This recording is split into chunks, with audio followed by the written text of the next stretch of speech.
Hey everyone, welcome to week 4 of this Story of God series, and I'm so excited to be with you.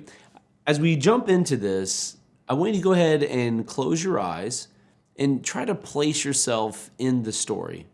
And as I read, I want you to be thinking about what am I learning about who God is as you listen, and what am I learning about what He's done and who we are. Be thinking about that as we go ahead and read this story, okay? Go ahead and close your eyes. Joseph and his family became known as the people of Israel, named after Joseph's father. They lived peacefully with the Egyptians for many years. In fact, their family grew so quickly that they began to populate the entire country of Egypt. A new Pharaoh was in power who didn't remember how Joseph saved Egypt from the great famine generations before. Pharaoh worried, there are too many Israelites. If we don't control them now, they'll rise up and fight against us.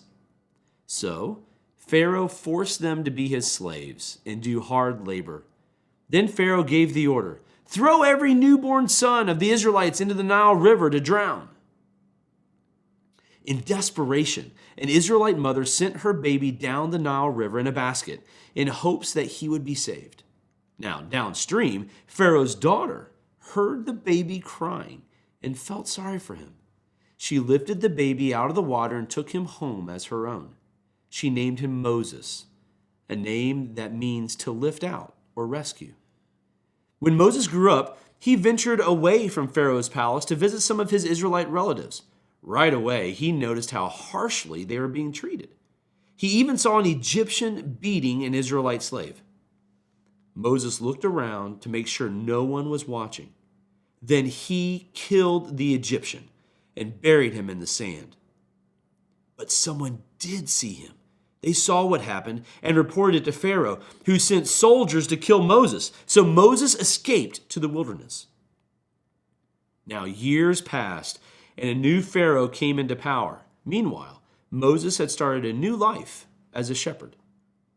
One day, while watching his sheep, Moses noticed a bush that was on fire, but it wasn't burning up.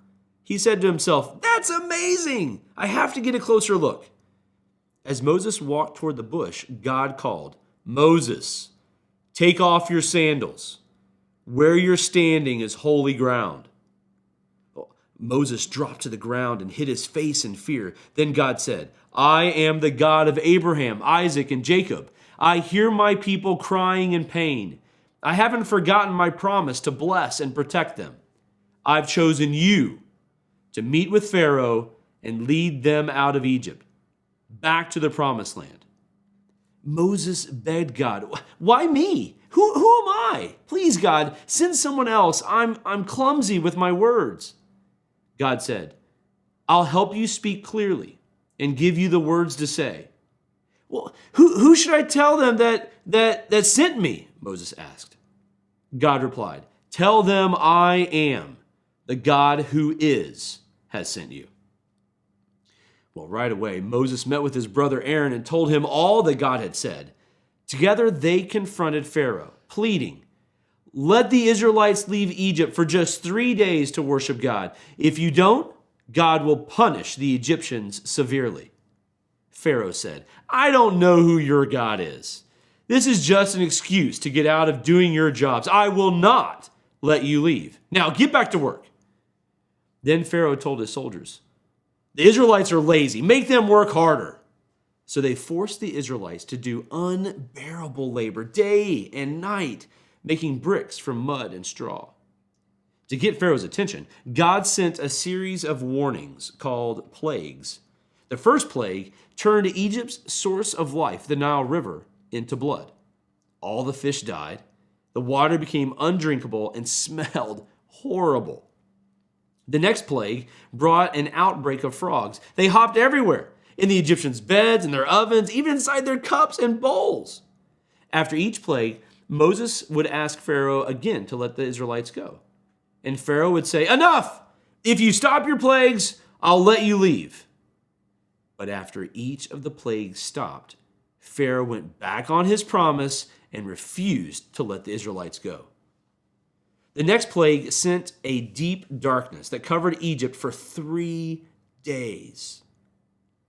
At that time, The Egyptians worshiped Pharaoh, and they also had different gods for the sun, crops, cattle, and the rivers. They even had a frog goddess. These plagues were a direct attack on what was sacred to the Egyptians. Moses warned Pharaoh about a final plague. If you don't let us leave now, every firstborn son will die, including your own. People will weep in the streets, then you'll beg us to leave Egypt. But God had made Pharaoh even more stubborn, and he refused to listen. Moses was furious as he left this final meeting. God gave the Israelites special instructions on how to be saved from this final plague. Moses told them, each family is to select a healthy, pure male lamb. Be careful not to break any of its bones, and prepare it as a special meal for your family. Take its blood and spread it on the front door frame of your home. This blood will be a sign to God that a pure lamb was given in place of your oldest son. Well, that night, the people of Israel carefully followed every instruction, including the one to put blood from a lamb on the door frames of their homes. At midnight, loud screams and weeping woke everyone in Egypt. The oldest son had died in nearly every Egyptian home, including Pharaoh's. Pharaoh and the Egyptians begged the Israelites to leave right away. So that night, the Israelites set out to return to their promised land. While it was dark, God lit their path through the wilderness with a pillar of fire. When daybreak broke, a tower of clouds appeared, shielding them from the hot desert sun, guiding them forward. But before long, they arrived at the banks of a wide sea. All of a sudden, they heard the rumbling of horses behind them. In the distance, they spotted Pharaoh and his armies chasing after them. Trapped, the Israelites started to panic. They screamed to Moses, "Why did you lead us here to die? Slavery would have been much better than this." But Moses reassured the people, "Don't be afraid. God will provide a way out for us." Then Moses raised his hands toward the sea. God stirred up strong winds that blew against the water all night. The winds pushed back the sea, opening up a path for the Israelites to walk across. But Pharaoh and his armies were closing in, and they began to follow the Israelites on this dry path across the sea. As soon as the last Israelite made it to shore, Moses stretched out his hand again toward the water. Immediately, a huge wind blew the waters back together, drowning Pharaoh and his armies. The Israelites watched all of this in amazement. They burst into celebration, dancing, singing, and thanking God for rescuing them. They put their trust in God and in Moses. This was a day that the people of Israel would remember forever.